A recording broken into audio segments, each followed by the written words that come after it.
Bienvenue dans ce Deep Dive. Aujourd'hui, on se penche sur une condition cardiaque assez spécifique, la coartation aortique, en s'appuyant sur les infos qu'on a pu rassembler. Notre but, c'est simple, comprendre ce que c'est, ce rétrécissement de l'aorte, comment il se manifeste et comment on le prend en charge. Alors, allons-y. C'est donc un rétrécissement à un endroit précis de l'artère principale du corps, l'aorte. C'est bien ça? Exactement. La coartation aortique, c'est un rétrécissement sur un segment bien défini de l'aorte. Et ce qui est frappant, ce sont vraiment les conséquences. C'est-à-dire? D'abord, une pression artérielle qui est plus élevée en amont, donc dans les bras, la tête. Forcément, le sang a du mal à passer l'obstacle. D'accord. Du coup, le cœur doit forcer. Il doit travailler beaucoup plus. Et ça entraîne ce qu'on appelle une hypertrophie ventriculaire gauche. Le muscle du cœur qui s'épaissit, en quelque sorte. C'est tout à fait ça. Il s'épaissit parce qu'il pompe contre une résistance plus forte.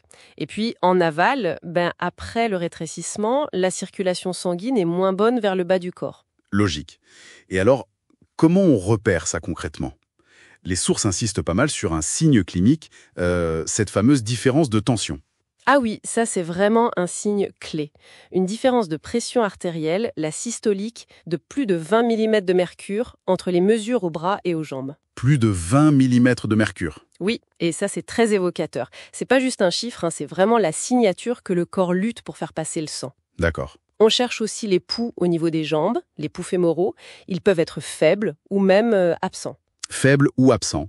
Et il y a d'autres signes? Oui, parfois on peut entendre un souffle cardiaque particulier quand on ausculte. Et on peut même observer le développement d'une circulation collatérale. Cette circulation collatérale, c'est un peu comme si le corps essayait de créer des itinéraires bis, des déviations? C'est une très bonne image, oui.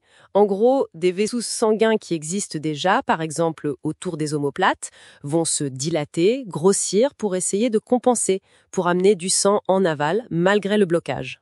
Ingénieux, le corps. Bon, une fois qu'on suspecte ça, comment on confirme? L'imagerie, j'imagine. Absolument. L'imagerie est cruciale. Une simple radio du thorax peut parfois montrer un petit signe indirect, ce qu'on appelle l'image en double bouton aortique, mais c'est pas toujours visible. Ok.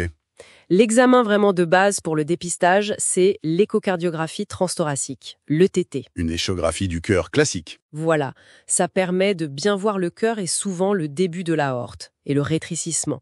Et si on a encore un doute ou pour bien planifier un traitement, on va plus loin. Avec quoi? Avec un angioscanner ou une angio-IRM. Là, on a une cartographie très précise du rétrécissement.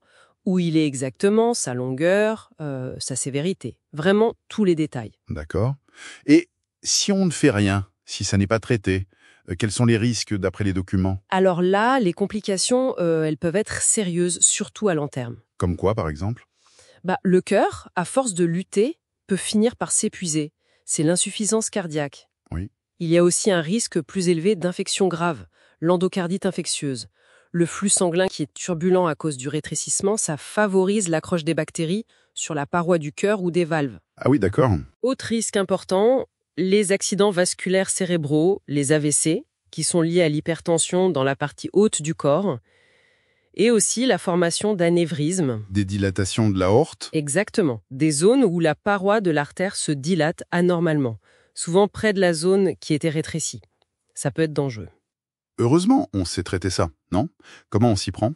Oui, heureusement, et les traitements sont en général efficaces.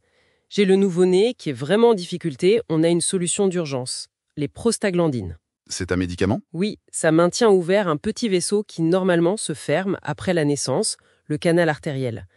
Ça permet d'améliorer la circulation vers le bas du corps en attendant de pouvoir opérer. D'accord, c'est une mesure d'attente. C'est ça.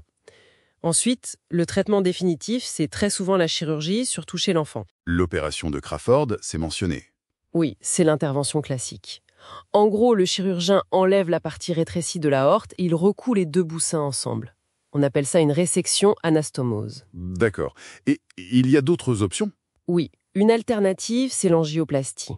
Ça se fait plutôt chez l'adulte ou si jamais ça se rétrécit à nouveau après une chirurgie.